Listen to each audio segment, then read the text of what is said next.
గారు ధన్యవాదాలు అధ్యక్ష. స్పెషల్ మెన్షన్లో నాకు అవకాశం కల్పించినందుకు. అయితే ఇప్పటిదాకా ఒక చాలా గొప్ప చర్చ, కోతులు కుక్కలపైన జరిగినటువంటి చర్చ ఏదైతే ఉందో ఆ చర్చలో వాస్తవానికి కూడా నేను ఒక చోట ప్రభుత్వ స్కూల్లో సీసీ కెమెరాలు పెట్టిద్దామంటే కోతుల భయానికి ఆగిపోయినాం అధ్యక్ష. ఉంటే జీవన్ రెడ్డి సాబ్ ద్వారా అది చెప్పించే ప్రయత్నం చేసేవాడిని. అయితే ఇక సార్, మైనారిటీ రెసిడెన్షియల్ పాఠశాలలు మరియు కళాశాలలో పనిచేస్తున్నటువంటి అవుట్సోర్సింగ్ ఉద్యోగులను అర్ధాంతరంగా తీసేయడం జరిగింది అధ్యక్ష. వాళ్ళు ఇప్పుడు దాదాపు 3000 కుటుంబాలు ఇవాళ రోడ్డున పడ్డటువంటి పరిస్థితి ఉంది అధ్యక్ష. వాళ్లకు రోస్టార్ పాయింట్సా లేకపోతే సూపర్ న్యూమరికల్ పోస్టులు క్రియేట్ చేస్తారా, ఎట్లా చేస్తారనేది, కానీ వాళ్ళని 8 సంవత్సరాల నుంచి వాడుకొని వదిలేయడం వల్ల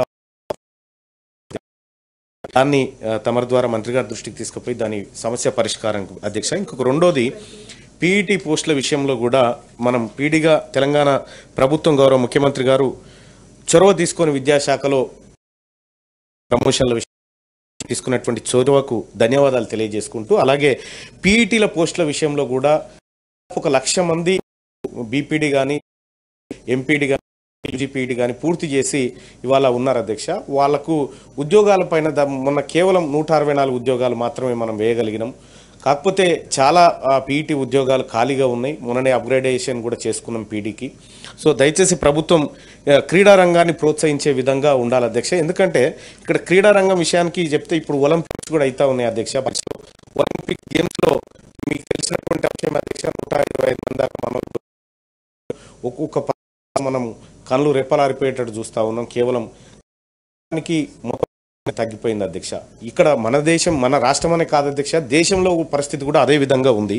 ఒకసారి మనం చూస్తే అధ్యక్ష, మొత్తం భారతదేశానికి ఇప్పటివరకు వచ్చినటువంటి మెడల్స్ ఒలింపిక్స్ పుట్టినప్పటి నుంచి ఇప్పటివరకు 35 వచ్చినాయి అధ్యక్ష. అమెరికాలో మైకేల్ ఫెల్ప్స్ అనేటువంటి ఒక స్విమ్మింగ్ క్రీడాకారుడు 28 పథకాలు కొట్టుకుపోయింది అధ్యక్ష. అంటే క్రీడా రంగంలో మనం ఎంత వెనుకబడి ఉన్నాం అనేది ఈ లెక్కలు మనకు చెప్తా ఉన్నాయి అధ్యక్ష. ఇదే దేశం నుంచి కేడీ జాదవ్ అనేటువంటి ఒక రేజ్లర్ ఆయన పథకం సాధించుడు, ఆఖరికి పెన్షన్ కోసం కొట్లాడి చచ్చిపోయింది అధ్యక్ష మన దేశంలో. అంటే క్రీడా రంగానికి సంబంధించి ఎంత తీవ్రమైనటువంటి ఇబ్బంది ఉందో తమరు ముందు పెట్టదలుచుకున్న అధ్యక్ష. ఇంకొక విషయం ఏంటంటే 1950 నుంచి ఇప్పటి వరకు మన ఫుట్బాల్ టీం ఒలింపిక్ అర్హత సాధించలేదు అధ్యక్ష. అంటే క్రీడా రంగం పూర్తిగా వెనుకబడడానికి కారణం ఈ క్రీడా వ్యవస్థ సరిగా లేకపోవడం, దానికి తగిన నిధులు లేకపోవడం.